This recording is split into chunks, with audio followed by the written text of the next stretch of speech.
10th class से लेके CSS का इम्तिहान तक पहुंचने का सफ़र एक बहुत ही इंटरेस्टिंग सफ़र रहा है और बाज़ औक़ात आपको नहीं पता होता कि ज़िंदगी आपको किस जानिब लेके जा रही है। कहते हैं कि CSS का एग्ज़ाम जो है वो बड़ा मुश्किल है, तो किस तरह से तैयारी करनी चाहिए? CSS का इम्तिहान मुश्किल जो एक बहुत ज़्यादा हवा बनाया हुआ है कि बहुत मुश्किल है, बहुत इसको पार करना। किसी को 2 साल लगते हैं, किसी को 5 साल लगते हैं, कोई बार बार अटैम्प्ट देता है। तो हर किसी की जर्नी अलग है और हर किसी को अपनी सलाहियतों के मुताबिक इस इम्तिहान की तैयारी के अंदर जाना चाहिए। राना एहसान अली आपकी खिदमत में हाजिर है। सियासी घरानों से ताल्लुक़ रखने वाली डॉक्टर शहर बानो राय ने CSS के एग्ज़ाम में 2nd पोजीशन हासिल की है और यकीनन ये हमारे शहर के लिए बड़ी खुशी की बात है कि कोई है हमारे शहर में इतना काबिल जिसने CSS जैसे मुश्किल तरीन एग्ज़ाम में 2nd पोजीशन हासिल करके पूरे पाकिस्तान का नाम रोशन किया है। ना सिर्फ अपने वालिदैन का, अपनी फैमिली का, अपने अजीज़ व अकारब का, अपने शहर का, बल्कि पूरे पाकिस्तान का नाम रोशन किया है। तो मुबारकबाद पेश करते हैं। कैसे हैं आप जी? ठीक है जी, बहुत शुक्रिया। सबसे पहले तो हम आपको मुबारकबाद पेश करते हैं। बताइएगा कि 10th क्लास के बाद CSS तक का सफ़र कैसा रहा आपका? बिस्मिल्लाहिर्रहमानिर्रहीम। सबसे पहले बहुत शुक्र है अल्लाह ताला का कि उसने इस काबिल समझा है कि वो इस अथॉरिटी को मुझे दे। 10th क्लास से लेके CSS का इम्तिहान तक पहुंचने का सफ़र एक बहुत ही इंटरेस्टिंग सफ़र रहा है, जिसमें बहुत मेहनत भी गई है, बहुत लगन गई है और बाज़ औक़ात आपको नहीं पता होता कि ज़िंदगी आपको किस जानिब लेके जा रही है, मगर जब आप उस मुकाम पे पहुंचते हैं तो सारी चीज़ें इशारा करती हैं कि शायद आप इसी चीज़ के लिए बने थे। बिल्कुल सही। तो FSC मैंने Punjab college for women Faisalabad से की। उसके बाद मेरा दाखिला ओपन मेरिट पर किंग एडवर्ड मेडिकल यूनिवर्सिटी के अंदर हो गया, जहाँ से मैंने मेडिकल की तालीम मुकम्मल की और अपनी ग्रेजुएशन के बाद मैंने CSS के इम्तिहान की तैयारी शुरू कर दी। अच्छा। किंग एडवर्ड जैसे इदारे का बहुत एक रोल रहा है मेरी उस पर्सनालिटी को शेप करने के लिए, उस एक डेडिकेशन को और हार्डवर्क को मेरे अंदर इंस्टिल करने के लिए, जिसने मुझे CSS के इम्तिहान में भी मदद दी है। आपने शुरू से सोचा था कि मैंने CSS करना है? नहीं, ये शुरू से बिल्कुल नहीं सोचा हुआ था कि शायद ये डेवलप होती गई। ख़ासकर जब मेडिकल फील्ड के अंदर गए तो मेडिकल फील्ड के अंदर भी एक आवाम की खिदमत के जज्बे से और कुछ एक्सेल करने के जज्बे से हम जाते हैं, मेरिट पर आते हैं। तो जब आप हस्पतालों में काम करते हैं, ख़ासकर मैंने न्यू हस्पताल में अपनी हाउस जॉब की, तो आपको ये एहसास होता है कि शायद बहुत सी चीज़ें एक एडमिनिस्ट्रेटर बहुत ज़्यादा इम्पैक्ट डाल सकता है। तो अगर आपके अंदर एक कैपेबिलिटी है तो ज़रूर इस चीज़ को परस्यू करना चाहिए, क्योंकि पाकिस्तान को अपने नौजवानों की ज़रूरत है कि वो आगे आएँ। बिल्कुल जी। अच्छा, मुझे बताइएगा, कहते हैं कि CSS का एग्ज़ाम जो है वो बड़ा मुश्किल है, तो किस तरह से तैयारी करनी चाहिए? जो लोग वीडियो देख रहे हैं, हो सकता है उनमें से भी कोई तैयारी कर रहा हो। पोजीशन लेना कितनी बड़ी बात है और इसमें मतलब कौन कौन सी मुश्किलात आती हैं रास्ते में सबसे ज़्यादा?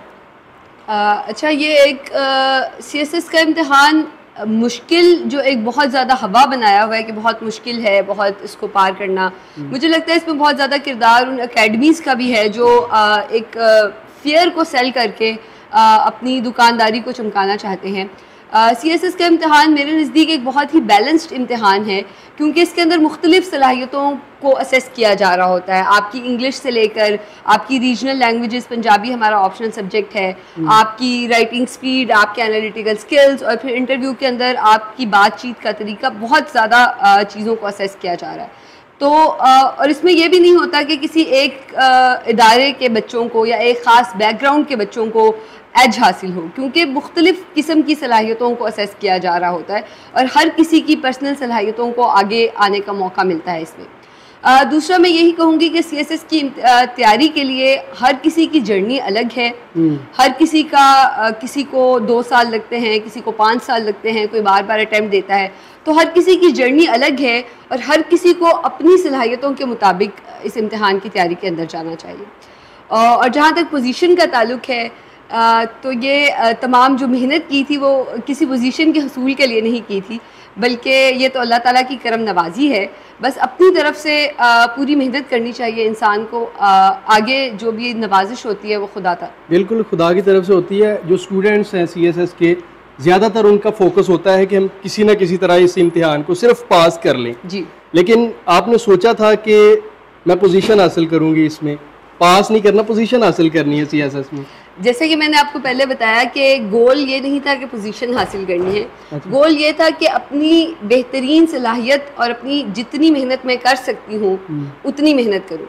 मुझे याद है आज भी जब मैं रिटन एग्ज़ाम्स आखिरी एग्ज़ाम देकर आई थी तो मैंने अपने वालिद साहब को कहा कि मैंने अपनी तरफ से जो कुछ भी मैं कर सकती थी मैंने कर दिया। अब इस सारी चीज़ का फ़ैसला जो है वो अल्लाह ताला के हाथ के अंदर है। तो हम फ़ैसलों को डिक्टेट नहीं कर सकते, वो अल्लाह ताला की रज़ा होती है। हम सिर्फ अपने तक जितनी कोशिश हम कर सकते हैं हम वो कर सकते हैं। अपनी खिदमात किस अदारे को देना चाहेंगी अब अगर मौका मिले आपको? मैं हेल्थ और एजुकेशन के डिपार्टमेंट्स के अंदर ख़ास तौर पे काम करना चाहती हूँ। क्योंकि मैं डॉक्टर हूँ, मैंने हस्पतालों में काम किया है और देखा है कि किस तरह के मसाइल आम आवाम को, ख़ासकर निचले तबके को हस्पतालों के अंदर पेश आते हैं। और ख़ासकर हमारी गवर्नमेंट्स का बहुत ज़्यादा ये एक शुक्रगुज़ार हूँ मैं उनकी कि उन्होंने हमें ओपन मेरिट के ऊपर पढ़ने का बहुत कम फ़ीस के ऊपर मौका दिया है और किसी भी तरह की मेरिट के अंदर डिस्क्रिमिनेशन नहीं दिखाई कहीं पे भी यूनिवर्सिटीज़ के अंदर।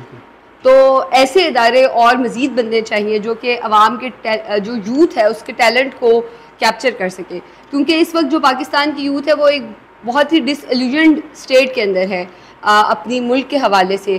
तो ऐसे मज़ीद मौक़े फराहम करने चाहिए कि पाकिस्तान का टैलेंट, पाकिस्तान की मिट्टी, उसकी खिदमत के लिए आगे काम कर सके। आखिरी सवाल, इस कामयाबी का क्रेडिट किसको देंगी आप?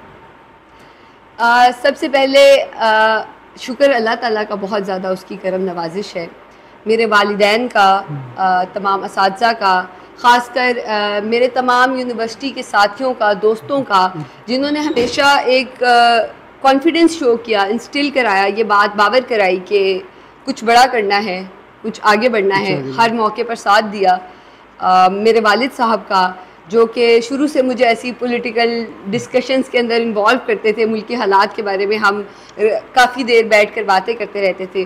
और कुछ बहुत ही मुअज़्ज़ज़ असातिज़ा का, जिन्होंने इस सारे कल्चर से हट कर, ये फेयर के कल्चर से हट कर इंकरेजमेंट दी और मेरी सलाहियतों पर मुझे आगे बढ़ने का हौसला दिया। बहुत शुक्रिया जी। ये थी डॉक्टर शहर बानो राय, जिनका ये कहना है, जो बुनियादी सवाल था कि सीएसएस को हमने अपने जहन में बहुत मुश्किल बना दिया है, लेकिन ये इतना मुश्किल है नहीं। ये चीज़ के इसको करना है और ये बहुत मुश्किल है, ये चीज़ हमको मज़ीद मुश्किलात में धकेल देती है। और इनका ये कहना है कि इनकी जो कामयाबी का सेहरा है, सबसे पहले तो अल्लाह पाक ने इनकी मदद की और इनके वालिदैन ने, इनके दोस्तों ने इनको सपोर्ट की और फिर वो इस मुकाम पे पहुंची हैं। इसी के साथ मुझे इस वीडियो से इजाज़त दीजिए। अल्लाह हाफिज़।